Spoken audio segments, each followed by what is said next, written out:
साक्षात् परब्रह्म तस्मै श्री गुरवे नमः। सच्चिदानंद रूपाय विश्वोत्पत्त्यादिहेतवे तापत्रय विनाशाय श्री कृष्णाय नमः। महायोग पीठे तटे भीमरथ्या वरं पुंडरीकाय दातुं मुनीन्द्रैः समागत्य तिष्ठन्तमानन्दकन्वं परब्रह्मलिङ्गं भजे पाण्डुरङ्गम्।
त्यांच्या कृपादाने कथेचा विस्तार बाबाजी सद्गुरुदास तुका जयांची केली स्मरण होय सकळ त्यांचा अधिकरण ते जीवन दुसरे चरण स्वीकारूनचे ते नमस्कार होता। ओम नमो ज्ञानेश्वर करुणाकरा दयाळा तुमचा अनुग्रह लाभलो पावन झालो चराचरी मी कणा कुसरी काही चढणे बोलतो जनती भाविक एका जनार्दनी तुमचा दास त्याचे आस पुरवावी ध्याय नित्यं पूर्ववेश ललिता कंदर्प लावण्यदा देवी देवगणै रूपाश चरणा कारुण्य रत्नाकरा लीला विग्रहिणी विराजित भुजा स्वच्छंद्र साधिवी भक्तानंद विदायिनी प्रमुदिता नित्योत्सवा रेणुका माझी रेणुका माऊली कल्पवृक्षाची सावली ओ माझी रेणुका माऊली कल्पवृक्षाची सावली माझी रेणुका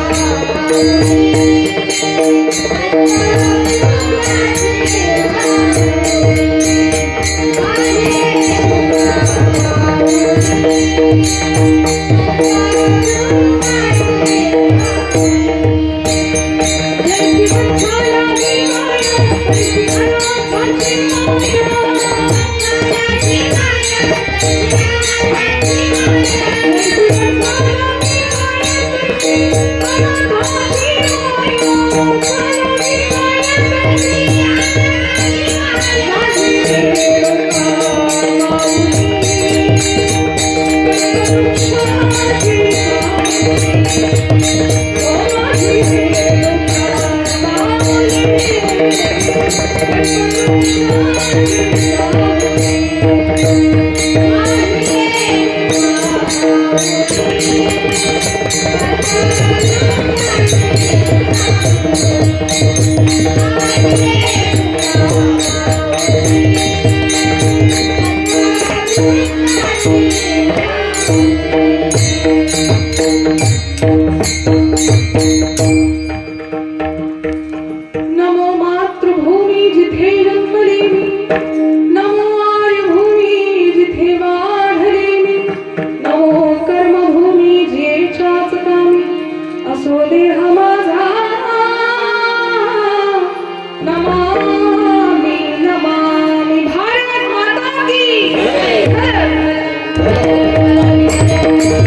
धन्य ते संसारी दयावंत जे अंतरी येथे उपकारासाठी आले घरच्या वैकुंठी लटिके वचन नाही देही उदासीन येथे उपकारासाठी आले घरच्या वैकुंठी मधुरा वाणी ओठी तुका म्हणे वामपोटी येथे उपकारासाठी आले घर विठ्ठल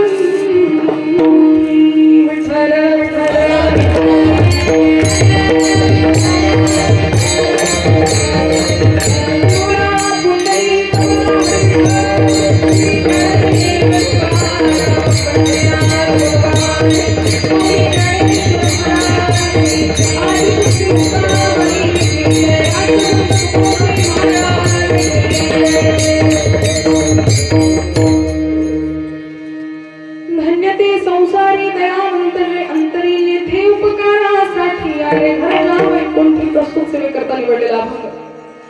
जगद्गुरु जगद्वंदनीय वैराग्याचे मूर्तिमंत पुतळे असलेले वारकरी संप्रदायाचे महामेरू असलेले जगद्गुरु संत तुकोबा यांचा 4 चरणांचा आपल्या सर्वांच्या कदाचित पाठात असणारा परिचयात असणारा उत्कृष्ट असा अभंग सेवेकरता निवडला.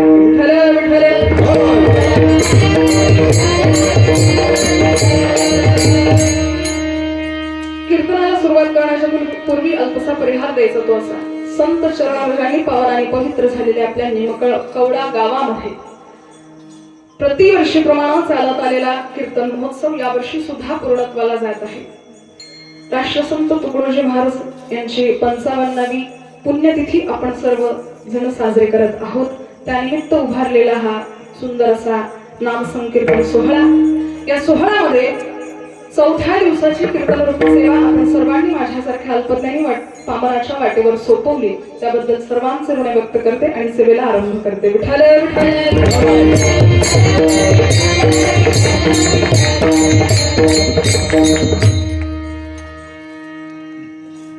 प्रस्तुत अभंगामध्ये तुकोबा यांनी जे लिहिलेलं आहे ते अनुमान पद्धतीने आपल्याला त्याचा अंदाज लावायचा आहे. अनुमान पद्धती म्हणजेच संतांचं वाङ्मय खूप गोड सुद्धा आहे आणि तितकंच कठीण सुद्धा आहे. बऱ्याच वाङ्मयांमध्ये अनुमान पद्धतीने आपल्यालाच शोधावं लागतं नेमकं त्यामध्ये विशेषण नाम काय आहे म्हणून. फॉर एक्झाम्पल, जास्त डोक्याच्या वरून जाऊ देत नाही, अगदी साध्या सोप्या शब्दात तुम्हाला सांगते. अनुमान पद्धती, जर एखाद्या भिंतीच्या मागून धूर येत असेल तर आपण अनुमान पद्धती काय लावणार आहात की भिंतीच्या मागे जाळ झालेला असावा. आणखी सोपं करून सांगू का, निमकवडामध्ये येताना जर बाहेर भोपळ्याचं वेल असेल त्याला लदबद भोपळे लागलेले असतील पण एकही जण गावातलं कोणी नाही ना, याचा अर्थ काय आहे? हा, भोपळे गोड आहेत का? मग भोपळे अर्थातच कडू आहेत म्हणून गावकरी कोणी देत नाही. अनुमान पद्धती भरपूर दिसत आहेत याचा अर्थ कडू असणार आहे, कोणी देणार नाहीये म्हणून हे कडूच आहे. त्याचप्रमाणे तुकोबरायांनी सुंदर असा अभंग हा रचलेला आहे.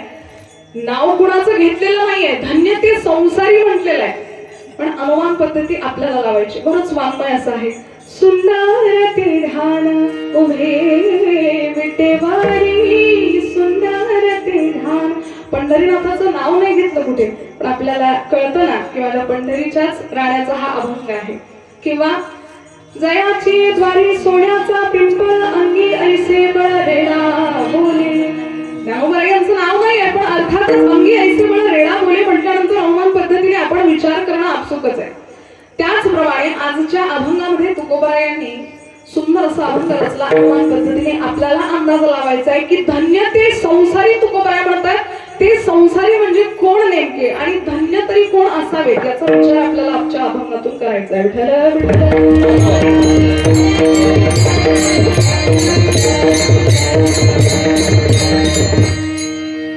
अर्थातच धन्य ते संसारी म्हटल्यानंतर आपसुकच संसारी प्रत्येकच धन्य असतो असं नाही.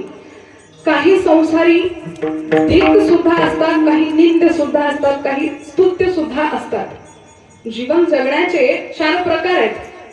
धिक जीवन, निंद जीवन, स्तुत्य जीवन आणि धन्य जीवन. त्यातल्या धन्य जीवनामध्ये आल्या कॅटेगरीमध्ये आपण तर बसणार नाहीच आहोत. पण सुरुवातीचं बघू धिक जीवन. धिक जीवनाचं सांगताना असं जीवन ज्याच्यामध्ये कधीच परमार्थ नाही, ज्या जीवनामध्ये कधीच समाज सेवा नाही, समाज कल्याणार्थ, समाज हितार्थ विचार नाही, असं जीवन म्हणजे धिक जीवन. बंगला फार मोठा आहे, पण सप्ताहासाठी पावती घ्यायला गेलो, वर्गणी घ्यायला गेलो तर 21 रुपयाची पावती जर तो फाडत असेल, त्या जीवनाला धन्य जीवन म्हणता येईल का? आपल्या संपत्तीतला थोडासा हिस्सा सुद्धा जर तो परमार्थासाठी देऊ शकत नाही तर अर्थातच ते जीवन धन्य नसूच शकतं. जो समाज कल्याणार्थ एका क्षणासाठी सुद्धा विचार करत नाही, असं जीवन सुद्धा धन्य नाहीच. त्याला धिक म्हटलं तरी काही हरकत नाही. आणि तसंही तुकोबरायांनी एक सुंदर स्पेशली अभंग लिहिला या धिक जीवनावर. धिक जिणे त्याचे जो बाईल अधीन, परलोकी मान नाही तोनी. धिक जिणे त्याचे लोभावरी मन, अतीत पूजन घडेची ना. काय सांगतात? सर्वात आधी सांगतात धिक जिणे त्याचे जो बाईल अधीन. आपल्या गावात परिस्थिती चांगली असावी. आमच्या भागाचं तुम्हाला सांगते, आणि विशेष म्हणजे महाराजांना माहिती आमच्या घाटावरचं, आम्ही सुद्धा घाटावरचेच आहोत, त्यामुळे आमच्या घाटावरचं सांगते. धिक्क जिणे त्याचे जो बाईला अधीन, जो व्यक्ती स्त्रीच्या अधीन आहे त्याचं जीवन धिक आहे असं तुकोबराय म्हणतात, मी नाही. त्यामुळे माझ्यावर ऑब्जेक्शन घेण्याचं काम, मी माझी बाजू सेफ करते.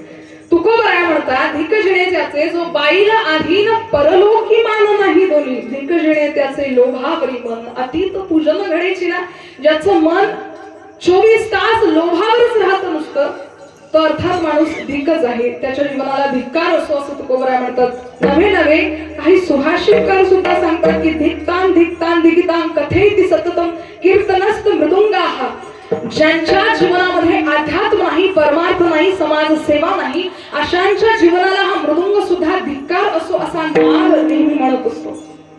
म्हणूनच धिक जीवनामध्ये आपण आपला विचार करा की आपण कुठल्या कॅटेगरीमध्ये बसणार आहोत.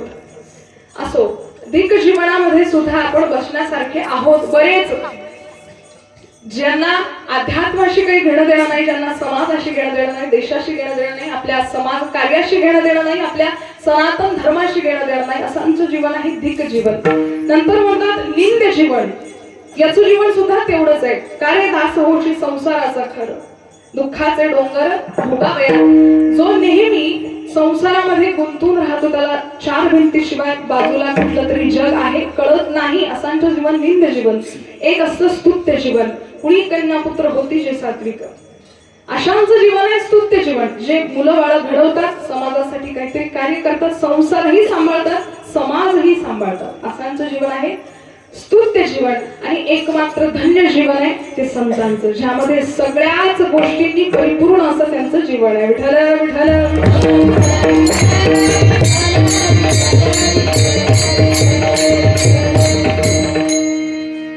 धन्य जीवन. धन्य जीवनामध्ये सुद्धा खूप गोष्टी येतात. ज्यांची 55वी पुण्यतिथी आपण सर्वजण साजरे करत आहोत असे असलेले राष्ट्रसंत तुकडोजी महाराज. धन्य जीवन आहे.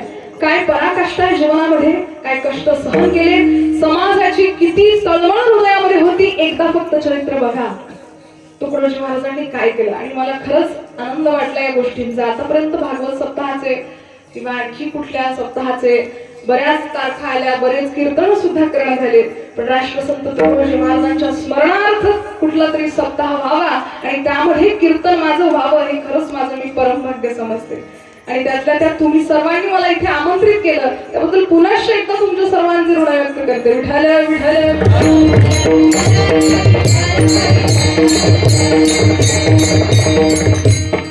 समाजाविषयी तळमळ अंतःकरणामध्ये.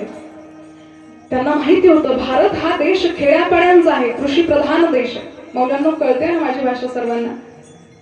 डोक्याच्या वरून जात नाहीये ना? थंडी वाजते का? थंडी वाढली आहे मला माहिती आहे, पण वाजत नाहीये ना? थंडी वाजायला तशी थंडी काही पैंजण वगैरे घालत नाही की वाजेल म्हणून.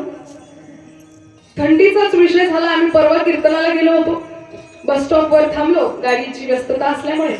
बस स्टॉपवर थांबलो, दोन म्हातारे आजीबाई काहीतरी गप्पा करत होत्या. मग म्हटलं थोडस जवळ जावं, म्हाताऱ्या लोकांचा अनुभव थोडा जास्त असतो. म्हटलं नेमकं यांच्या गप्पा काय सुरू आहेत एकदा बघाव्या तरी. जवळ गेली, आजीबाईंच्या गप्पा सुरू होत्या. असं झालं बहीण, तसं झालं बहीण, अमुक झालं टमुक झालं. मग त्यात त्यांनी विषय काढला, बाई किती थंडी वाजू राहिली ना आता. ती म्हणे हो खूपच थंडी वाजते. तुला काय सांगू म्हणे, 1 महिना झाला मी ना शूटर धुतलं नाही. शूटर म्हणजे कळतं ना, 1 महिना झाला मी शूटर धुतलं नाही. दुसरी म्हातारी म्हणते, बाई तुला फक्त शूटर धुतलं नाही, मी 2 महिने झाले अंग धुतलं नाही. कशाचा परिणाम? थंडीचा. म्हणून म्हटलं थंडी नाही वाजत आहे ना जास्त, वाजली तरी दुर्लक्ष करा. हरिनामामध्ये थंडी काही वाजत नाही. विठ्ठल विठ्ठल.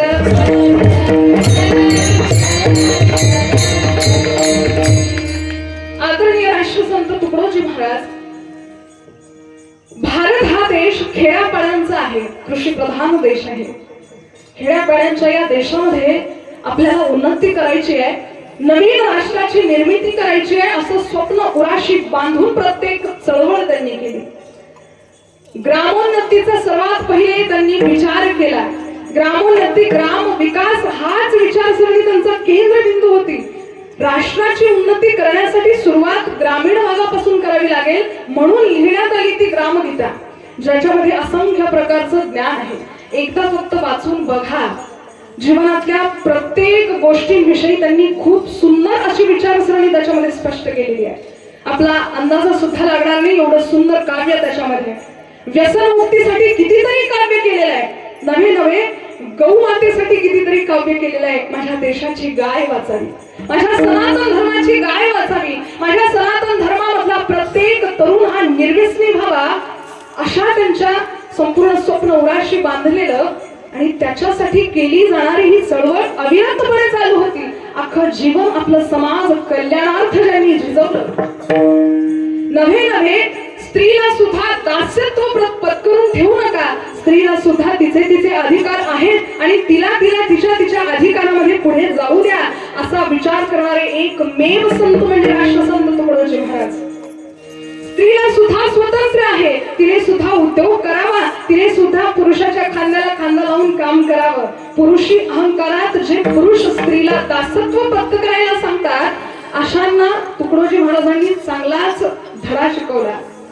स्त्री काही घरातली फक्त चूल आणि मूल सांभाळणारी नाहीये, तिला सुद्धा स्वतंत्रतेने या जगामध्ये फिरत आपला उद्योग करत आपली स्वतःची जागा, स्वतःचं नाव निर्माण करण्याची शक्ती तिच्याकडे असावी, स्वतःचं अस्तित्व तिच्याकडे असावं म्हणून धडपड केली त्या महात्म्याने. आणि त्याच भारत देशामध्ये, त्याच महाराष्ट्रामध्ये आपण तोंड वर करून स्त्रियांना प्रश्न विचारतो. मला सुद्धा एका जणाने प्रश्न विचारला होता, दीदी तुम्ही महिला आहात, कीर्तन तुम्हाला करणं चालतं का, भागवत तुम्हाला करणं चालतं का? मला फार राग आला त्या गोष्टीचा. ज्या भारत देशामध्ये स्त्रियांना आपला समसमान हक्क मिळावा म्हणून संतांनी चळवळ करावी, अशा समाजामध्ये आम्हाला प्रश्न विचारण्यात यावा की तुम्ही कीर्तन करतात तर ते चालतं का किंवा भागवत करणं चालतं का? मी त्यांना एकच उत्तर दिलं, म्हटलं छोटे कपडे घालून डिस्को मध्ये नाचणाऱ्या मुलीपेक्षा अंगभर कपडे घालून नारदीय गादीवर उभं राहून विठ्ठल नामाचा जयघोष करणारी मुली कधीही श्रेष्ठ आहे, कधीही श्रेष्ठ आहे. कारण समाजाला घडवण्याचं कार्य ती करते आहे. नाही हजारातले 10 जरी सुधारले ना तरी सुद्धा मोक्ष तिला जन्मोजन्मी याच जन्मात मिळाला. हे कार्य सुद्धा असं तसं प्रत्येकाच्या वाट्याला येत नाही. जी राष्ट्रसंत तुकडोजी महाराजांनी चळवळ केली ना, भगवंताची असीम कृपा. संत म्हटल्यानंतर ते भगवंताचेच अवतार आहेत, त्याबद्दल वाद नाही. देवते संत निमित्त त्या प्रतिमा. पण आपलं देवत्व बाजूला सारून नम्रपणाने तो महात्मा संपूर्ण गावोगावी फिरत त्याने जनहितार्थ प्रयत्न केले आणि राष्ट्रभवनामध्ये खंजरी वादन करून मग आदरणीय माननीय राजेंद्र प्रसाद यांनी पुरस्कार दिला आणि सांगितलं की आजपासून नुसता तुकड्या दास नाही किंवा तुकडोजी महाराज नाही, तर आजपासून राष्ट्रसंत तुकडोजी महाराज तुम्हाला आम्ही पुरस्कार देण्यात येतो. ही महती त्या महात्म्याची समाजासाठी केलेली चळवळ. खरंच त्यांचं चरित्र बघितलं आणि त्याविषयी माहिती घेतली, डोळ्याला धारा लागल्यात. समाजासाठी इतकी तळमळ कोणाच्या तरी हृदयामध्ये असावी. गावाचा विकास व्हावा, गावातला प्रत्येक तरुण शिकावा, इव्हन अंधश्रद्धा सुद्धा निर्मूलन करण्याचं बरंचसं कार्य त्यांनी केलेलं आहे. अनावश्यक कर्मकांड त्यांनी बाजूला सारलेलं आहे. शब्द लक्षात घ्या, कर्मकांड नाही, अनावश्यक कर्मकांड.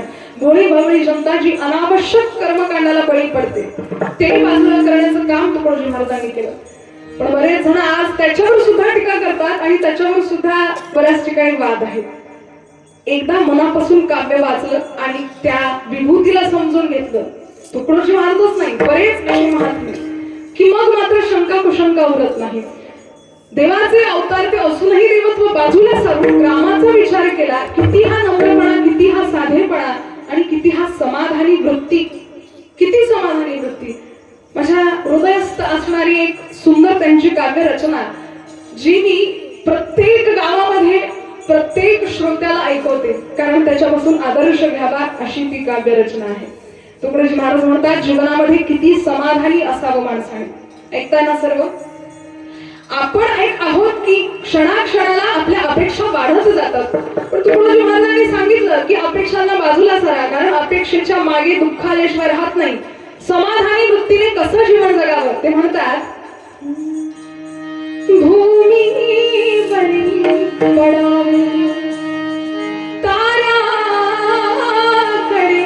पहावे, प्रभू नाम नित्य गावे हो, या झोपडीत माझ्या राजासची महाली सौखी कधी मिळाली, ती सर्वत्रात झाली हो, या झोपडीत माझ्या.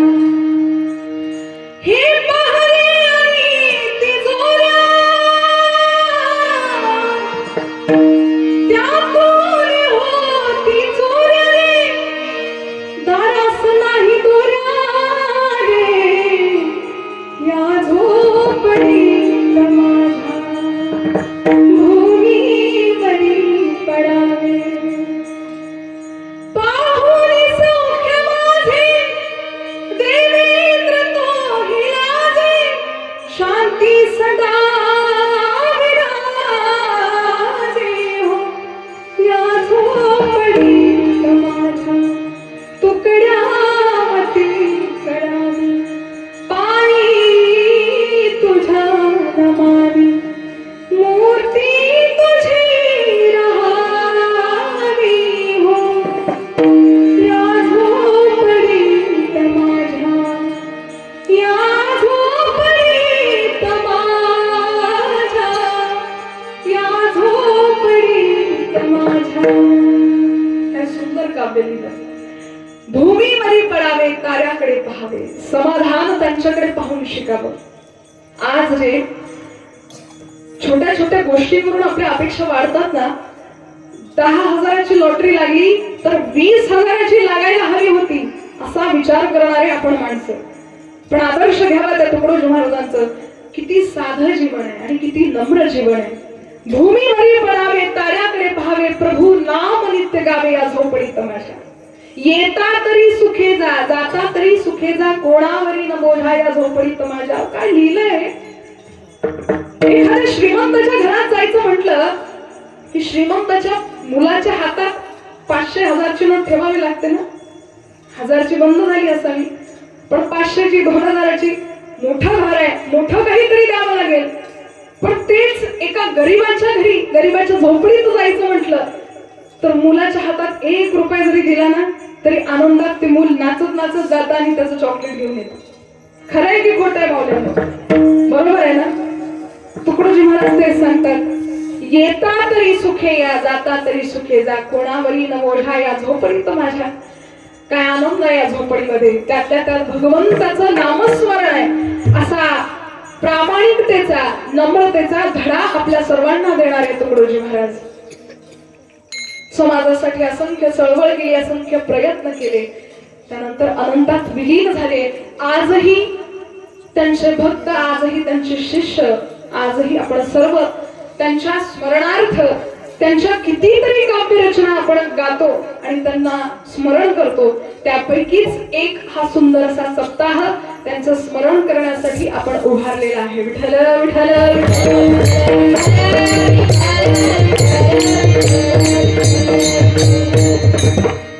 असे असलेले संत जे संपूर्णरित्या धन्य आहे, त्यांचं जीवन धन्य आहे. त्याच्यामध्ये कुठे खोट काढावी असं अजिबात ज्यांचं जीवन नाही. असे असणारे संत जे राहतात वैकुंठाला, पण या समाजाच्या कल्याणार्थ ते सगळं काही सोडून इथपर्यंत आले अभंगाच्या पहिल्या चरणात.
असे संसारी धन्य आहेत, असे संत धन्य आहेत जे दयावंत ते अंतरी, ज्यांच्या हृदयामध्ये प्रत्येक समाजाप्रती, प्रत्येक प्राण्याप्रती दया आहे. दयावंत जे अंतरी, असे असलेले संत.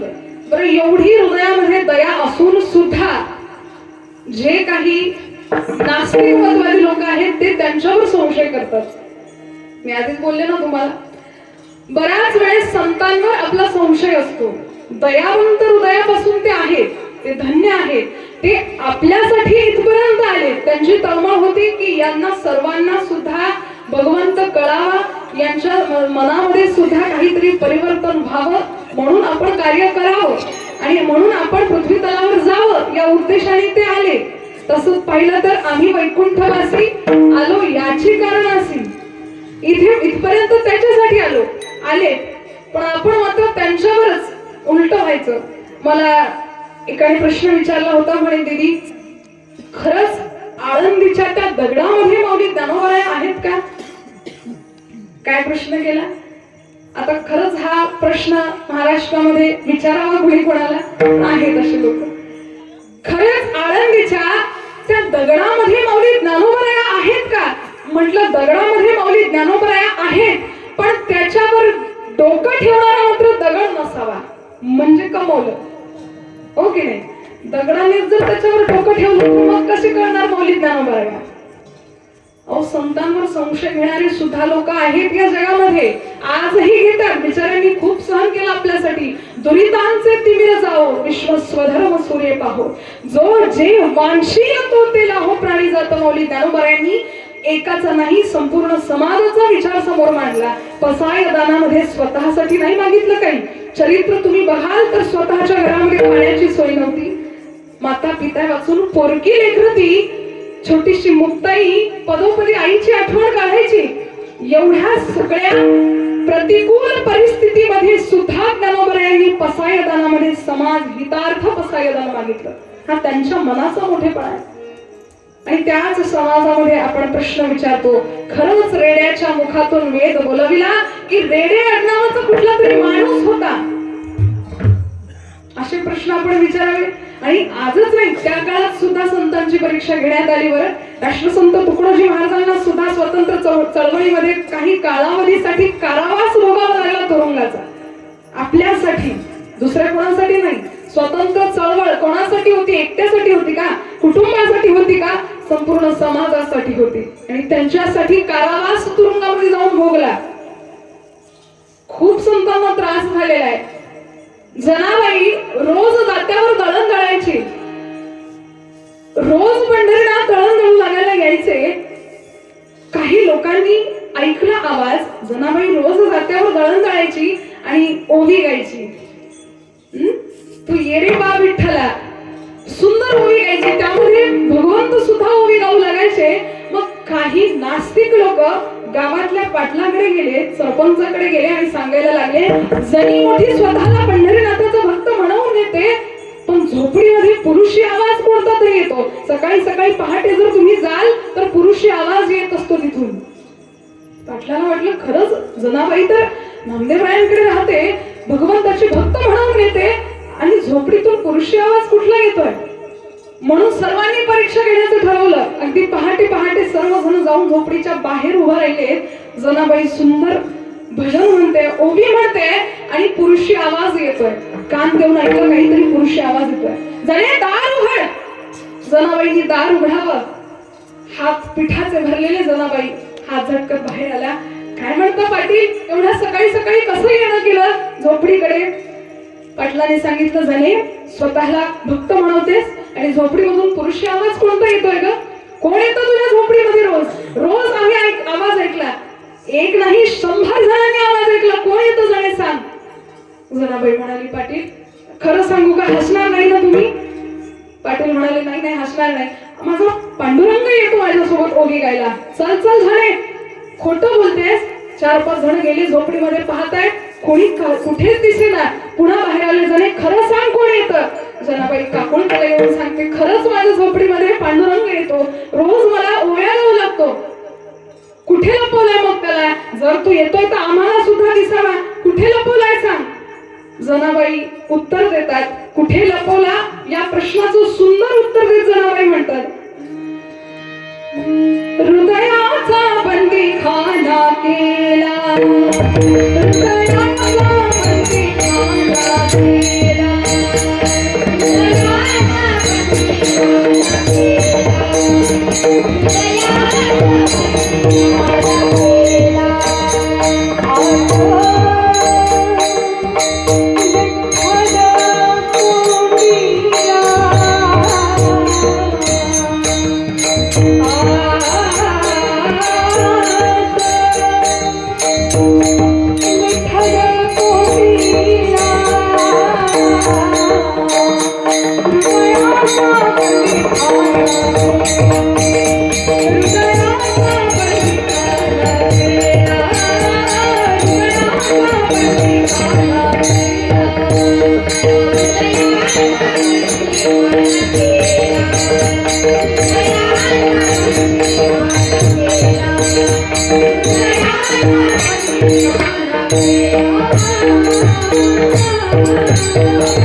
आणि काय केलं?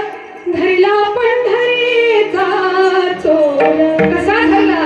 गळा बांधून आडून. धरला पंढरीचा चोर. असा धरला. जनाबाई सोबत स्वतः पांडुरंग यायचे, पण समाजाने केली ती टीकाच. काय अधिकार होता जनाबाईचा? वाळवंटामध्ये जनाबाई टाळ घेऊन उभी राहावी आणि काय ते दृश्य असावं. एकच टाळी झाली चंद्रभागे वाळवंटी, एकच टाळी झाली चंद्रभागे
बोले कबीर.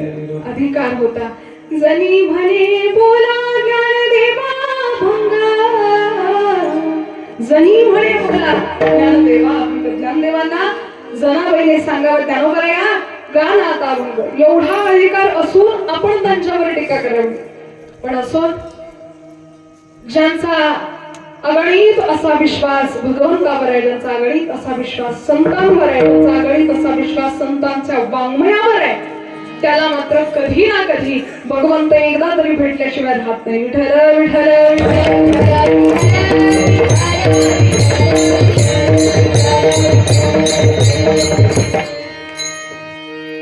खर तर संपूर्ण संत राहतात वैकुंठाला. इथपर्यंत येण्याचं कारण काय असावं? प्रत्येकाचं भलं व्हावं म्हणून येतात, प्रत्येकासाठी येतात. आल्यानंतरही स्वतःसाठी कार्य नसतं, सर्वांसाठी कार्य असतं. असे असलेले संत इथे आल्यानंतर परोपकारार्थ एक उद्देश घेऊन येतात.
आज खरंच सुवर्ण योग म्हणावा लागेल. एवढी सुंदर साथ संगत प्रत्येकच ठिकाणी बघायला मिळत नाही. या ठिकाणी खूप येऊन आनंद झाला. तर या तागड्या महाराज काय सुंदर खरंच गायन, जोरदार टाळ्या वाजवा. त्यानंतर आमच्या 4ही कन्या एकाच घरातल्या म्हणाले आणि दादा सुद्धा बंधू आहेत का? तुम्ही भाऊ? हे भाऊ आहेत ना? यांचे भाऊ ना? भाऊ. बघा मी आधीच बोलली, कुणी कन्या पुत्र होती सात्विक तयाचा हरी वाटे देवा. मी काही क्षणापूर्वी ज्या गोष्टीवर चर्चा आपल्या सर्वांसोबत केली की काही जण म्हणतात मुलींना अधिकार आहे का, खरंच यांच्याकडे बघून किती सुंदर वाटतं ना. मला माझं बालपण आठवतं. आदरणीय महाराजांना सुद्धा माझं बालपण आठवत असेल. माझ्याच बाल्यावस्थेमध्येच मी त्यांच्या समोर कीर्तन केलेलं आहे. तर माझं बालपण आठवलं की खरंच लहानपणी मी पण आदरणीय माझ्या वडिलांसोबत हरिभक्तपरायण डॉक्टर नारायणदासजी महाराज पाठक त्यांच्यासोबत नेहमी जायचे आणि त्या सर्वांमुळेच खरं तर हा छंद लागला. आणि याच विठ्ठलमय वातावरणातून खरं तर मी म्हणेल आई वडिलांचे खूप उपकार आहेत, आई वडिलांचे खूप संस्कार आहेत आणि या वातावरणाचे सुद्धा तेवढेच संस्कार आपल्या मनावर बिंबवले जातात आणि त्या कारणास्तवच कदाचित भगवंताने नारदी गादीवर उभं राहण्यासाठी पात्रतेचं ठरवलं असावं. सुरुवात त्याची इथून होत असते. जाणं, गायन करणं, हातामध्ये टाळ घेणं, नाहीतर आजकालच्या या जगामध्ये तुम्हाला नवल वाटेल किंवा काही न वाटणार सुद्धा नाही. पण मी सुद्धा एका इंजिनिअरिंग कॉलेजवर प्राध्यापिका आहे, प्रोफेसर आहे. तर बऱ्याच मुलींशी संपर्क येतो, मुलांशी संपर्क येतो. आजचं जग आधुनिक आहे, मुलांना अध्यात्माची जास्त आवड नाही. त्यातल्या त्यात मुलींचं सुद्धा जे वागणं आहे, अर्थात एक मुलीची जात मुलीला समजूच शकते तेवढ्या प्रमाणामध्ये, तर मुलींचं जे वागणं आहे ते वागणं पाहिल्यानंतर खरंच आपण कुठल्या समाजामध्ये वावरतोय याच्यावर शंका येते. आणि अशा वातावरणामध्ये अशा मुली पाहिल्या की यांचं खरंच कौतुक करावं असं वाटतं. एकदा यांच्यासाठी जोरदार टाळ्या होत्या. कॉलेजमधल्या मुली कॉलेजला आल्यानंतर त्या कॉमन रूम मध्ये घुसतात. तिथे तर लेक्चरला तर येत नाही, पण त्या कॉमन रूम मध्ये जाऊन 24 तास त्या मोबाईलवर असतात बिझी. विचारले की म्हणतात आमच्या घरचे फोन आहेत. काय करावं आता अशा मुलींचं? बरं, घरून आई वडील पाठवतात ते व्यवस्थितरित्या पाठवायला हवं ना. आईने खडसावून मुलीला सांगावं की खबरदार, घराच्या बाहेर पाऊल टाकतेस, उंबरठा ओलांडतेस, अंगभर कपडे घालून जा, डोक्यावर कुंकू लावून जा आणि परत येताना परत बापाची मान ताठ करूनच आतमध्ये ये. बापाची मान जर तुझ्यामुळे खाली जात असेल तर या घराण्यामध्ये येण्याचा तुला अधिकार नाही. आईने खडसावून सांगावं. कॉलेजमध्ये मुलींना सांगण्यात येतं की तुम्ही इथे आल्यानंतर तुमचं बिहेवियर, तुमचं वागणं व्यवस्थित असावं. मुलींना जर काही दोन शब्द बोलले तर घरचा फोन येतो टीचर लोकांना आणि म्हणतात की आमची मुलगी दिसायला सुंदर आहे म्हणून तिच्यावर सगळे जळतात आणि कंप्लेंट करतात. आता हे एका आईने म्हटल्यानंतर तिची मुलगी किती फॉरवर्ड असेल याचा तुम्ही विचार करा. बाजारातून चालताना बापाची मान ताठ असावी. त्याला खरंच मुलीचं स्त्रीत्व म्हणावं. आणि बाजारातून जाताना बाप जर मुलीमुळे मान खाली घालून जात असेल ना, धिक्कार असो आपल्या मुली जातीला, धिक्कार असो. काही जगून फायदा नाहीये. जे काही जीवनामध्ये करायचं आहे ना ते खरंच आई वडिलांच्या नावासाठी करावं. आज इथे या मुली बघून आणि बऱ्याच मुली सुद्धा बघून मला सांगावं असं वाटतंय की मुलीचं आयुष्य खरंच खूप वेदनांनी भरलेलं सुद्धा असतं. खूप सॅक्रिफायसेस तिला करावे लागतात, खूप सांभाळून तिला राहावं लागतं. पण या सगळ्या वातावरणामध्ये आई बाबांसाठी, आई बाबांच्या मानेचा कणा ताठ ठेवण्यासाठी तिने आयुष्यभर काम करावं, जेही काही करायचं असेल. सासरला मुलगी पाठवल्यानंतरही आईचा तिला फोन जातो आणि मग बाई सासू एक शब्द बोलली का तू 10 बोल अशी शिकवण देण्यात येते. त्यात आपली चुकी नाही. आपण लहानपणीपासूनच त्यांच्या मनावर असे संस्कार केलेले आहेत. आमच्या घाटावर ते गुलाबाईचं गाणं म्हणतात ना, आला माझ्या सासरचा वैद्य. तुमच्याकडे म्हणतात का? म्हणतात का? नाही म्हणत. नसतील म्हणत तर शिकून घ्या. असं म्हणतात, आला माझ्या सासरचा वैद्य, डोक्यात टोपी फाटकी तुटकी, अंगात शर्ट फाटक तुटक, हातात काठी जळत लाकूड, तोंडात विडा शेणाचा, असं काय दिसतो वेड्यावानी बाई वेड्यावानी. कोणता वैद्य? सासरचा वैद्य. आता माहेरचा ऐका. माहेरचा पण येतो लगेच मागून. आला माझ्या माहेरचा वैद्य, डोक्यात टोपी मखमलीची, अंगात शर्ट मखमलीचा, हातात काठी चंदनाची, तोंडात विडा पानाचा. असा काय दिसतो राजावानी बाई राजावानी. माहेरचं म्हटलं यांना कुतकून हसू आलं. बरं आता अतिशयोक्ती सुद्धा किती आहे. खरंच हातात काठी जळतं लाकूड कोणी घेणार आहे का हातात? पण अतिशयोक्ती का? सासरचा वैद्य म्हणून. तोंडात विडा शेणाचा, शेण कोण खाणार आहे? पण तरी सासरचा आहे म्हणून तो खाऊ शकतो. सासरचा आहे म्हणून. माहेरचा नाही, माहेरचा पानाचा विडा खाणार, चंदनाचीच काठी घेणार. आपण असं जर शिकवणार असू की संसार सुद्धा कसा नेटका करेल हो. आपल्याकडे एक म्हण म्हणतात, बाई जातेस ना लग्न करून, उभी जा आणि आडवी ये. याच्याच करता म्हणतात की आपल्या बापाचा मान ठेव आणि आयुष्य त्या घरासाठी झडपड कर आणि तिथे राहा, आडवी बाहेर ये. याच्या करता म्हणतात. पण आजकाल संस्कारच असे झालेत. खरं तर मुलींच्या मनावर सुद्धा विपरीत संस्कार झाले. कॉलेजच्या मुली मला म्हणतात की आपण जर सांगितलं मुलींना टिकली लावून या, तसं आमच्या कॉलेजचे ऐकतात सगळेजण, पण इतरत्र ठिकाणी बरेच हा प्रकार आहे.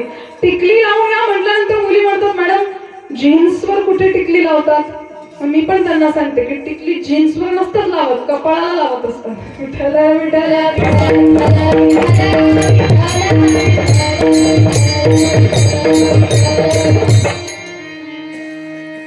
तितक्याच कंपॅरेटिव्हली मुलांकडे सुद्धा. याचा अर्थ मुलीच वाईट आहे अशातली गोष्ट नाही. मर्यादेने मुलीने राहावं. आपली मर्यादा मुलीने सोडू नाही. स्वतंत्र तिला आहे, तिला सुद्धा शिकण्याचा अधिकार आहे. मुलगी शिकली, प्रगती झाली, याच्याचमुळे म्हणतात मुलगी छान शिकली की ती आपल्या घराचंच नाही तर देशाचं सुद्धा नाव लौकिक करते. पण तिने मर्यादित राहूनच सर्व गोष्टी कराव्या. स्वातंत्र्य मिळालं याचा अर्थ कुठेही जाऊन कुठेही काही करण्याचं स्वातंत्र्य नाही. तिच्या विचारांना स्वातंत्र्य मिळालेलं असतं आणि तेवढ्याच ताकदीने तिने विचार करून त्या स्वातंत्र्याचा खरं तर फायदा घ्यावा. कंपॅरेटिव्हली मुलांची गोष्ट कराल, मुलांनी सुद्धा वावरताना आईने मुलांना उपदेश करावा. बाळा बाहेर निघतोस ना घराच्या, समोरून येणारी प्रत्येक मुलगी, प्रत्येक स्त्री ही तुझी आई आहे, बहीण आहे. त्याच नजरेने तिच्याकडे बघायचं, अन्यथा नाही बघितलं तरी चालेल. आपली नजर वाईट झालेली आहे आणि नजर वाईट झाल्यामुळे डोक्यामध्ये विकृती निर्माण झाली आणि त्या विकृतीचं मग रूपांतर प्रियंका सारख्या हत्याकांडामध्ये होतं, श्रद्धा सारख्या हत्याकांडामध्ये होतं. मनामध्ये विकृती निर्माण झालेली आहे. मी नेहमी सांगत असते की रामाची सीता पळवून गेली होती रावणाने. सर्वांना रामायण माहिती आहे. रामरायाने सीता परत जिवंत मिळवली ही रामरायाची शक्ती आहे. कान घेऊन ऐका. रामरायाने सीता जिवंत परत मिळवली ही रामरायाची शक्ती आहे. पण सीता पवित्र मिळाली ही रावणाची ताकद आहे आणि रावणाचं पावित्र्य आहे, रावणाची मर्यादा आहे. म्हणून आपल्या डोळ्यामधला जो रावण आहे ना, विकृतीचा, वाईट विचारांचा, तो जरा बाजूला सारा. समोरून येणारी प्रत्येक मुलगी माझी बहीण आहे अशाच विचाराने समोर जा. आपला भारत देश पुन्हा प्रगत होऊन रामराज्य या भारतावर आल्याशिवाय राहणार नाही. पण विचारसरणी आपल्याला बदलावी लागेल. रामरायाच्याच वंशावलीमध्ये एक राजा होऊन गेले, राजा रघु. ज्या वेळेस वनामध्ये तपश्चर्या केली, होम हवन केले, प्रत्येक देवाची आहुती त्या यज्ञामध्ये ते टाकत होते. कान देऊन ऐका, प्रत्येक तरुणांनी ऐकावा असा प्रसंग आहे. आहुती यज्ञामध्ये टाकत असताना पवनदेव समोर प्रकट झाले. पवनदेवांची आहुती टाकली, पवनदेव समोर प्रकट झाले. पवनदेव विचारतात राजा रघु काय हवंय ते मागा. राजा रघु म्हणाले प्रभू सगळं आहे, एक मागणी करायची होती, तुम्ही देत असाल तर मी मागायला तयार आहे. पवनदेव म्हणतात नक्की मागा, तुम्हाला मागायला वेळ होईल पण मला द्यायला वेळ होणार नाही. पवन म्हणजे काय म्हणतात ना? पवन म्हणजे बोला ना, तुमची मुलगीच आहे मी, बोला. पवन म्हणजे हवा, वारा. पवनदेवांना सांगतायत एक मागणी आहे. पवनदेव म्हणतात ठीक आहे, हरकत नाही, मागा काही हवं असेल तर. हे पवनदेव, काय मागणी राजा रघु करतायत ऐका, आपल्या जीवनामध्ये उतरवा. घरी जाऊन मुलांना सुद्धा सांगा राजा रघुंनी काय मागणी केली होती पवनदेवांना. हात जोडून राजा रघु म्हणतात, हे प्रभू, हे देवा, माझ्या भारत भूमधली प्रत्येक मुलगी, प्रत्येक स्त्री ही कष्टाळू आहे. आपला जीवन, आपला प्रपंच चालवण्यासाठी ती दुसऱ्यांच्या शेतात का होईना जाऊन राबते, दुसऱ्यांच्या घरी जाऊन दुसऱ्यांचे भांडे घासते, उष्टे भांडे घासते, भेटेल ते काम करते, पण आपला प्रपंच चालवते. खूप कष्टाळू भारताची स्त्री आहे. हे पवनदेव, माझ्या कष्टाळू भारताची स्त्री शेतामधून थकून जर घरी येत असेल, मागणी ऐका, कान देऊन ऐका, जर शेतामधून काम करून थकून घरी येत असेल, घरी येता येता तिला जर एखाद्या झाडाखाली बसून विश्रांती घ्यावीशी वाटत असेल, झाडाखाली जर यदा कदाचित ती बसली असेल, बसल्यानंतर तिचा कदाचित डोळा लागला असेल, तर हे पवनदेव, त्या ठिकाणावरून तुम्ही एवढे संथ व्हा की माझ्या भारत मातेच्या स्त्रीच्या अंगावरचा पदर बाजूला व्हायला नको. ही मागणी त्यावेळेस रघुराजांनी पवनदेवाला केली. आता याच्यावर टाळ्या वाजवा ना जरा. माझ्यासाठी नाही, राजा रघुंच्या मागणीसाठी, त्या महात्म्यासाठी, भारतीय स्त्रीच्या अंगावरचा पदर बाजूला व्हायला नको म्हणून वाऱ्याला, पवनदेवाला त्यांनी मागणी केली. आणि आज त्या भारतामध्ये काय काय गोष्टी घडतायत. मी या नारदीय गादीवरून तो विषय न काढलेला बरा, कारण एवढा घृणास्पद तो विषय आहे. आणि या गादीची मर्यादा, या गादीची गरिमा त्यापेक्षा कित्येक तरी उंच आहे. तुम्ही टीव्ही बातम्या सगळ्या पाहतच असतात ना, काय काय प्रकरण होतात. आपल्याला सुधारायची गरज आहे. राष्ट्रसंत तुकडोजी महाराजांचा आदर्श घ्या.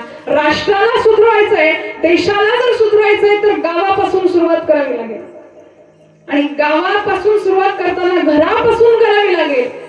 घरापासून सुरुवात करताना आपल्या कुटुंबापासून सुरुवात करावी लागेल. आपल्या कुटुंबातल्या मुलाला सांगावं, पुढे येणारा काळ फार विचित्र आहे. आम्ही खूप भोगून झाला आता, जगून झाला आता, पुढे येणारा काळ तुमच्या हातात आहे. त्याच्यामुळे त्याला चांगलं करणं तुमच्या हातात आहे आणि त्याची मर्यादा तुम्ही सांभाळा, असं तुम्ही तरुणांना सांगावं. तेव्हा तरुण सुधारतील. विठाल विठाल.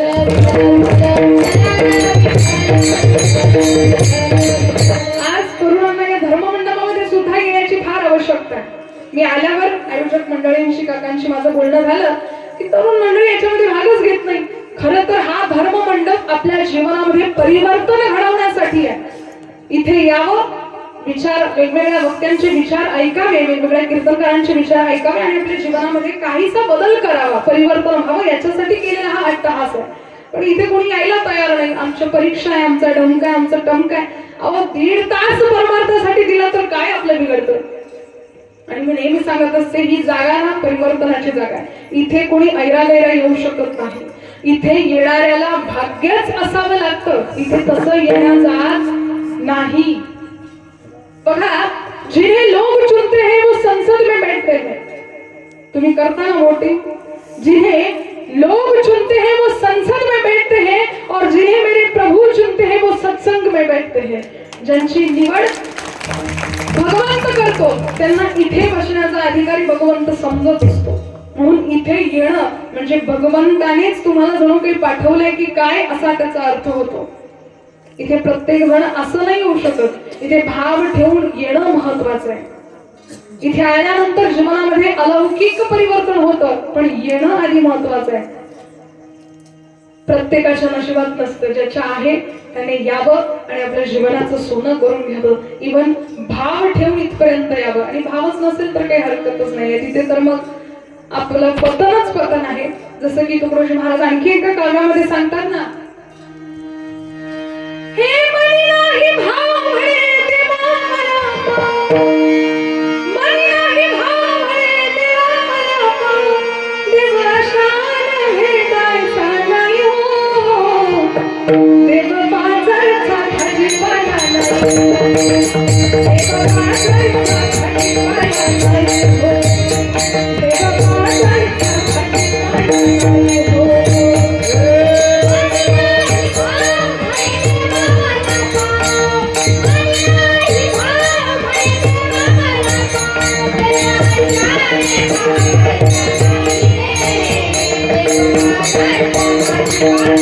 Thank you. गोड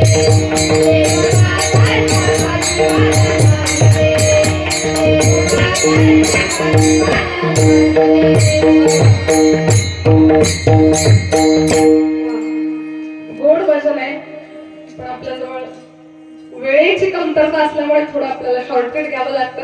पुढचे महाराज खूप सुंदर सांगतात. खरंच मनी नाही भाव म्हणे देवा मला पाव. देव असं कसा मिळेल हो? देव बाजारचा भाजीपाला एका 5 रुपये द्यावे आणि जुडी विकत घ्यावी अजिबात नाही. भगवंत करावा, देव करावा, पण भावानिशी तो करावा.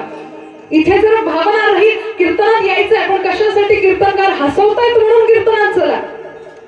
याला भावनिष्ठा नाही म्हणत, याला भाव पूर्णता नाही म्हणत. कीर्तनामध्ये गेल्यानंतर आज एक तरी बदल आपल्या जीवनामध्ये कीर्तनकार सांगेल तसा करू. भाव ठेवून कीर्तनामध्ये जाऊ. आणि खरंच भाव ठेवून जर इथे याल ना, या विणेच्या मंद मंद स्वरांमध्ये, या टाळ मृदुंगाच्या मंद मंद जयघोषामध्ये माझा पांडुरंग दिसल्याशिवाय राहणार नाही. पण भाव ठेवून यावं लागेल.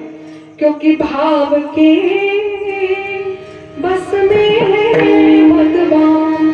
भाव बिना सब साधन झूठा. बिरखा सकल विधान. भाव के बस में है भगवान. भाव नहीं तो निधि बन मधुबन. लागत सब वीरान. भाव के बस में है भगवान. भाव बिना सब साधन झूठा. भावाची प्रधानता यामध्ये जास्त आहे. भाव ठेवून या ठिकाणी यावं. इथे आल्यानंतर भगवंताने पाठवलंय आणि भगवंतासाठी आलोय हा भाव ठेवावा. नामदेव रायांना एका जणांना विचारलं, नामदेव राया तुमच्या हातून भगवंत दूध पितो म्हणे, तुमच्या हातून भगवंत जेवतो म्हणे, काय केलं हो असं तुम्ही? नामदेव राय म्हणतात काही विशेष केले नाही, काही सायास केले नाही. काय केलं? फक्त जन्मोजन्मी आम्ही बहु पुण्य केले.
काय केलं? जन्मोनी संसारी झालो त्याचा दास. एवढं केलं, जन्मोजन्मी केलं. बहुत सुकृताची जोडी म्हणून विठ्ठल यावडी. एका जन्माचं नाही असतं हे पुण्य, असंख्य जन्माचं मिळावं लागतं. तेव्हा कुठे भगवंताची कथा प्राप्त होते, कीर्तन प्राप्त होते. आपण सर्व भाग्यवान आहात की आपल्याला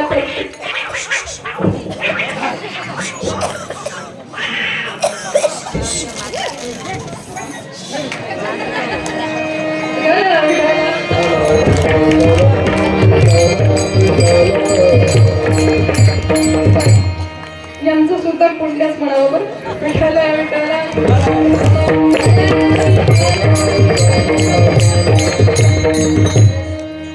काही क्षणाकरता का होईना आले विचारले पुण्य असावं. असो, गमतीचा भाग वजा करा. आपला विषय सुरू होता, जन्मोजन्मी आम्ही बहु पुण्य केले. तेव्हा या विठ्ठली कृपा केली, तेव्हा पांडुरंगाने कृपा केली. आपल्याला संतांचं सानिध्य दिलं, आपल्याला भगवंताची सेवा दिली. संतांचं सानिध्य दिलं. याच्यावरून मला पुन्हा आणखी एक गोष्ट माहिती पडली की आपल्या या गावाच्या भूमीला खरं तर तुकडोजी महाराजांचे चरण लागलेले आहेत. आणखी याच्यावरून आणखी सुंदर गोष्ट कुठली असावी, स्वतः तुकडोजी महाराज इथे येऊन गेलेत असं सानिध्य आपल्याला प्राप्त झालं. ही पांडुरंगाची कृपा आहे. खरं तर संतांचं वर्णन करताना पुढे तुकोबराय म्हणतात की संतांचा आणखी एक गुणधर्म असा की ते कधीच खोटं बोलत नाही, सत्यवाणीने ते चालतात आणि सत्यव्रत काम प्रत्येक वेळी करतात, ज्यांची वाणी नेहमी मधुर असते असं अभंगाच्या 3ऱ्या चरणात तुकोबराय सांगतात.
लटिके वचन नाही तेही उदासीन.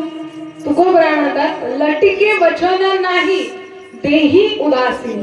म्हणताना आपल्याला लटिके वचन नाही देही उदासीन असं म्हणताना अर्थाचा विपर्यास होतो, अर्थ बरोबर लागत नाही. पण तुकोबरायांचं म्हणणं आहे लटिके वचन नाही देही उदासीन. संत कसे खोटं बोलत नाही. ऐकताय ना सर्व? ऐकताय ना सर्व? झोपल्या का? घरी गेल्या का? तसं घरी तुम्ही जाणार नाही, मनाने जाऊ शकता नाही का? कुलूप कोण उघडेल वगैरे वगैरे मनाने.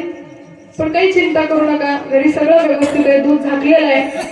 मांजरी आताच तुम्ही इकडे बघितल्या, तिकडे जायचं काम नाही. मांजर तिकडे जात नाही दूध घ्यायला. चिंता करू नका, इथे बसा आणि इथून मन एकाग्र करा. मन चंचल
मन चंचल आहे, घरी कधी पण जाऊ शकतं, पण त्याला इथे स्थिर करणं आपलं काम आहे.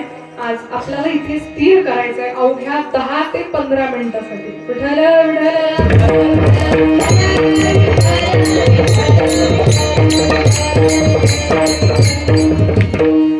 संत कधीही खोटं बोलत नाही. लटिकी वचन नाही देही उदासीन. देहाविषयी ते उदास असतात. भक्त ऐसे जाणा जे देही उदास गेले आशापाश निवारणी. आणि विषय तो त्यांचा झाला नारायण. जिथे विषयच नारायण झालेला आहे तिथे बाकी कुठल्या गोष्टीला जागाच नाहीये. त्याच्यामुळे भक्ताचं चरित्र किंवा भक्ताचं जीवन किंवा संतांचं जीवन हे उदासीन असतं. त्यांना त्यांच्या देहाविषयी त्यांच्या जीवनाविषयी कुठलीच आसक्ती नाहीये. उदासीन असं त्यांचं जीवन आहे. लटिके वचन नाही. कधी खोटं सुद्धा बोलत नाही. सत्य बोलतात. कधी काहीही झालं तरी सत्य संत सोडत नाही. खोटं कधीच बोलत नाही. हा संतांचा एक स्वभाव सुद्धा आहे.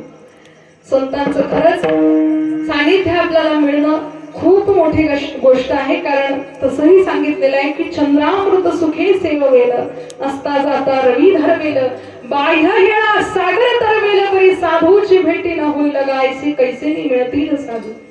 चंद्राचं अमृत सेवन केलं जाईल. सूर्य हातात घेतला जाईल. समुद्र तरल्या जाईल. पण संत मिळणं फार कठीण आहे. संत मिळतात सुद्धा पण कुठे माहितीये का? या नामसंकीर्तनामध्ये नवे नवे संतांचं वाङ्मय म्हणजेच संत स्वरूप आहे.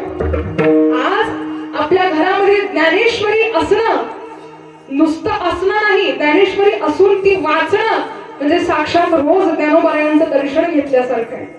आज वाङ्मयांच्या स्वरूपामध्ये आपल्यामध्ये ते जिवंत आहेत. ग्रामगीता रोज वाचणं दर्शन घेणं याचा अर्थ तुकडोजी महाराजांचं दर्शन घेण्यासारखं आहे. म्हणून संतांच्या वाङ्मयावर प्रेम करा. संतांच्या वाङ्मयावर प्रेम केलं की आपसुकच संतांची कृपा त्यामागे धावत येते. विठ्ठल विठ्ठल.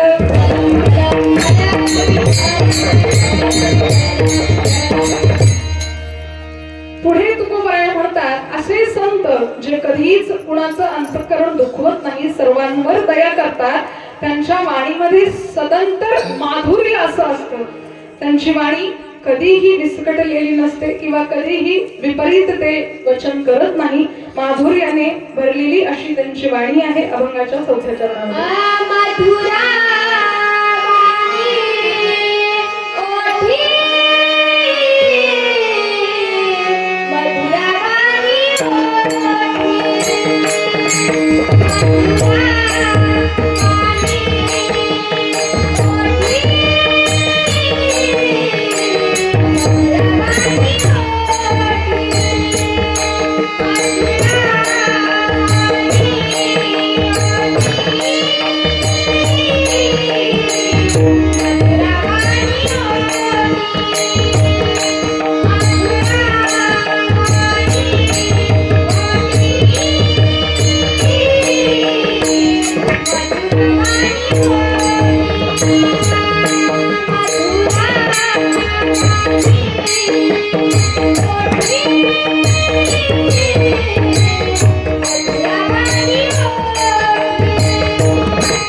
मधुरा वाणी ओठी तुका म्हणे बाळ पोटी येथे उपकारासाठी आले घरगा वैकुंठी. तुकोबाराय म्हणतात संतांची वाणी नेहमी मधुर असते, कधीच त्यांची वाणी विपरीत होत नाही. आपण जर संतांचं काव्य बघितलं तर अतिशय आदरपूर्वक ती भाषा आहे, अतिशय मवाळ ती भाषा आहे, अतिशय प्रेमळ आणि करुणास्पद ती भाषा आहे कुठल्याही वाङ्मयामध्ये. त्याच्यामुळे मधुरा वाणी ओठी तुका म्हणे वाव पोटी. प्रत्येकाचे अपराध पोटात घालण्यासाठी पोटात भरपूर वाव आहे.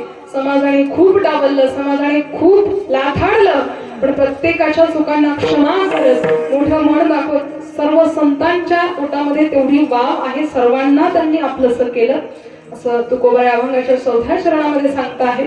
आपण सुद्धा भगवंताचं गोड गोड भजन 2 मिनिटाकरता करणार आहोत. सर्वांनी हात मोकळे करा, छान मांडी घालून बसा आणि माझ्यासोबत भजन करा. विठोबा रखुमाई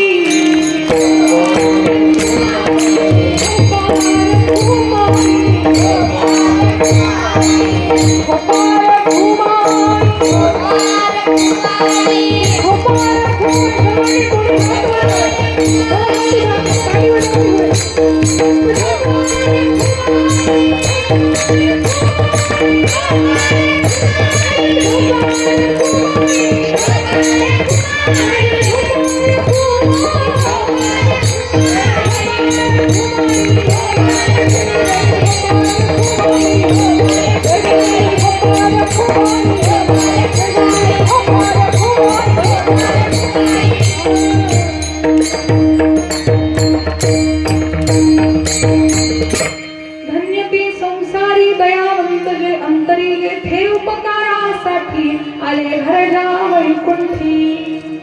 मधुरा वाटला टिके वचन नाही तेही उदासीन येथे उपकारासाठी आले घरजा वैकुंठी. मधुरा वाणी ओठी तुका म्हणे बाव पोटी येथे उपकारासाठी आले घरजा वैकुंठी. तुकोबारायांचा 4 चरणांचा सुंदर असा अभंग सेवेकरता घेतलेला होता. सोडवताना तुकोबारायांना हेच म्हणायचं असेल का असं सांगता येणार नाही, कारण संतांचं वाङ्मय खरंच विलक्षण आहे आणि सुंदर आहे. त्यामुळे माझं पामर आहे काय थोरपणा पायीचे वाहन पायीवरी. आई वडिलांच्या आशीर्वादाने, संस्काराने, पांडुरंगरायाच्या कृपेने, संतांच्या आशीर्वादाने राष्ट्रसंत तुकडोजी महाराजांना वंदना करत त्यांचा वरदहस्त पाठीशी असावा म्हणून आज आपल्या समोर बोलण्याचं धाडस केलं. बोलताना काही चूक झाली असेल तर मोठ्या मनाने क्षमा करा. पुनश्च एकदा मला या ठिकाणी बोलवल्याबद्दल संपूर्ण आयोजक, नियोजक, कमिटी मंडळींचे मी खूप खूप धन्यवाद व्यक्त करते. आणि जय हरिभक्तीपरायण रविदादा मानकर त्यांचे धन्यवाद व्यक्त करते. त्यानंतर आदरणीय हरिभक्तपरायण पितृतुल्य असलेले माझे महादेव महाराज बोराडे, तुमचे सुद्धा खूप खूप ऋण व्यक्त करते. खरं तर मुलीने बापाचे ऋण व्यक्त करू नये, पण तरी सुद्धा माझ्यावर एका पुत्री व्रत प्रेम करणारे, मी तुम्हाला आधीच बोलले की लहान असताना म्हणजे बरेच वर्ष झाले त्यावेळेस बाबांनी कीर्तन ऐकलं होतं. असं बाजूला बसून मला आठवत सुद्धा नाही की काय तो सगळा सीन होता वगैरे, पण तरी आधी बाबांच्या समोर बोलण्याचं धाडस केलं होतं. आज सुद्धा खूप घाबरतच केलं बरं धाडस, कारण अर्थातच पितृव्रत आहेत आणि ज्येष्ठ आहेत, श्रेष्ठ आहेत. माझ्यासारख्या अल्पज्ञानी बाबांनी काय त्यांच्या समोर बोलावं, पण त्यांचा खरंच व्यस्ततेमधला वेळ काढून ते बोबडे बोल ऐकण्यासाठी इथपर्यंत आलेत. त्यांच्या मनाचा मोठेपणा, इवन इथे आल्यानंतर सुद्धा एवढा वेळ बसून माझं कीर्तन ऐकलं, कारण आपलं हे पारमार्थिक क्षेत्र नाही, प्रत्येकच क्षेत्रामध्ये कुठे ना कुठे एक अभिमान, एक ताठा असतो. पण खरंच मनापासून बाबांनी मला मुलगी समजून इथपर्यंत आलात, मला आशीर्वाद देण्यासाठी खरं तर ते आले. बऱ्याच वर्षांआधी झालं होतं भेटणं, पण आज पुन्हा आशीर्वाद देण्यासाठी ते इथपर्यंत आले. मी त्यांच्या चरणारविंदावर नतमस्तक होते, त्यांचे खूप खूप ऋण व्यक्त करते. तसेच असंच प्रेम बाबाजी माझ्यावर असू द्यात हीच त्यांच्या चरणारविंदावर मी प्रार्थना करेल. तसेच पुनश्च एकदा मला या ठिकाणी बोलवल्याबद्दल संपूर्ण आयोजक कमिटी मंडळी, राष्ट्रसंत तुकडोजी महाराज भजनी मंडळी, तुमच्या सर्वांचे मी ऋण व्यक्त करते. इथे मला साथ देण्यासाठी उपस्थित असलेले आदरणीय तांगडे महाराज, त्यांचे सुद्धा मी आभार मानते. आमच्या चारही लहान बहीण असं म्हणायला हरकत नाही, मुलींचे सुद्धा खूप आभार. तुम्ही खूप सुंदर गोड गायलात. तुमच्या भावी आयुष्यासाठी, पारमार्थिक आयुष्यासाठी खूप खूप शुभेच्छा. तुम्ही आणखी उन्नती करावी हीच पांडुरंगाच्या चरणारविंदावर प्रार्थना आहे. पेटी मास्टर हरिभक्तीपरायण महाराज, विष्णू महाराज यांचे सुद्धा मी आभार व्यक्त करते. त्यानंतर मृदुंगाचार्य जयदीप महाराज, त्यांनी सुद्धा गोड मृदुंग वादन या ठिकाणी केलं. त्यानंतर माझा आवाज तुमच्यापर्यंत पोहोचवणारे साऊंड सिस्टीम गायगोळ बंधू यांचे सुद्धा मी ऋण व्यक्त करते. सुंदर असं साऊंड सिस्टीम त्यांनी प्रोव्हाइड केली आपल्या सर्वांना. त्यातल्या त्यात प्रभू तुम्ही महेशाची मूर्ती आणि मी दुबळा अर्चित असे भक्ती. तुम्ही जर आला नसतात तर कोणाला ऐकवलं असतं कीर्तन, म्हणून पहिले तुमचे ऋण व्यक्त करते. तर तुम्ही आलात ठीक आहे, बाजूला बसणारे ठीक आहे, ओट्यावर बसणारे ठीक आहे, पण घरी झोपलेले भद्रा मारुती त्यांनी सुद्धा कीर्तन ऐकलं असावं अशी अपेक्षा करते. त्यांचे सुद्धा उपकार मानते. त्यानंतर सर्वांचे मनापासून धन्यवाद. पुनश्च एकदा मला या ठिकाणी बोलवल्याबद्दल आपल्या सर्वांचे, विणेकरी बाबांचे सुद्धा सर्वांचे ऋण व्यक्त करते आणि माझी सेवा माझ्या पांडुरंगरायाच्या चरणारविंदावर समर्पित करते. ज्ञानेश्वर माऊली